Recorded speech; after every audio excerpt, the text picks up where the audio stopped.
अस्सलामुअलैकुम, आप देख रहे हैं की न्यूज एचडी। मैं हूं हारिस अली शाह गिलानी। चलते हैं आज की हम खबरों की तरफ। A quality product by Khadim's Milk Foods, Sahiwal.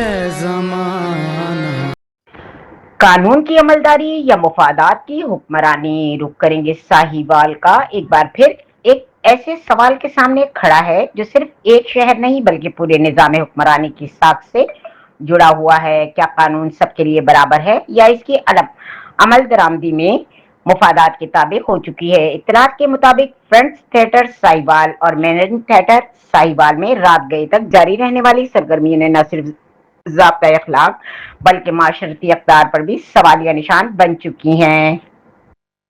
एक तरफ छोटे ताजिरों और दुकानदारों पर सख्ती, जुर्माने और पाबंदियां आयद की जाती हैं, जबकि दूसरी जानिब ऐसे मराकज़ पर मुबैना नरमी एक वाज़ेह तज़ाद को जन्म देती है। ये सूरत हाल महज इंतजामी कमजोरी नहीं बल्कि तरजीहात की बिगाड़ की अक्कासी करती है। अगर आर्ट्स कौंसिल साहिवाल और जिले इंतजामिया अपनी जिम्मेदारी पूरी करने में नाकाम दिखाई देते हैं तो सवाल उठता है कि एहतिसाब का अमल कहाँ है? अगर कवानीन में इबहाम मौजूद है तो इसे फौरी तौर पर दूर करना किसकी जिम्मेदारी है? ये अमर भी काबिल गौर है कि असिस्टेंट कमिश्नर ऑफिस साहिवाल की जानिब से वक्ती कार्रवाई के बावजूद पॉलिसी सतह पर वाज़ेह मौक़िफ़ सामने नहीं आ सका। इससे न सिर्फ इंतजामिया